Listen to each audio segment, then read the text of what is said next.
தமிழ்நாடு நகர்ப்புற வாழ்விட மேலாண்மை வாரியம் மூலியமாக சைதாப்பேட்டையில் ஜாபர்கான்பேட்டை, கொட்டவால் செவடி, வெங்கடாபுரம், கோட்டூர்புரம், வேம்பை குடியிருப்பு பகுதியில் கட்டப்பட்டுள்ள குடியிருப்புகள் முற்றிலும் சிதலம் அடைந்துள்ளன.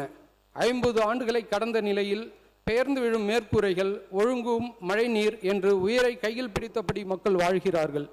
இந்த திட்ட பகுதியில் சிதலமடைந்த குடியிருப்புகளை மறுகட்டுமானம் செய்து தருமாறு நமது அரசை பணிவுடன் கேட்டுக்கொள்கிறேன். தமிழக வெற்றி கழகத்து தேர்தல் வாக்குறுதிகள் எல்லாமே சாத்தியம் இல்லை என்று எதிர்க்கட்சிகளுக்கு பாடம் எடுப்பது போன்று பல்வேறு வாக்குறுதிகள் இந்த நிதிநிலை அறிக்கையில் இடம்பெற்றுள்ளதை தமிழக வெற்றி கழகத்தின் சார்பாக நான் மனதார வரவேற்கிறேன்.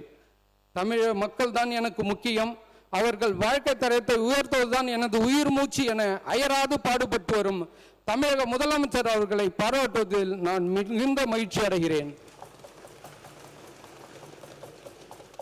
இந்த மாண்புமிகு சட்டமன்றத்தில் நிதிநிலை அறிக்கையின் மீதான விவாதத்தில் பேசுவதற்கு எனக்கு வாய்ப்பளித்த மாண்புமிகு முதலமைச்சர் அவர்களுக்கும் மாண்புமிகு பேரவைத் தலைவர்களுக்கும் எனது மனமார்ந்த நன்றியை மீண்டும் தெரிவித்து விடைபெறுகிறேன். நன்றி, வணக்கம்.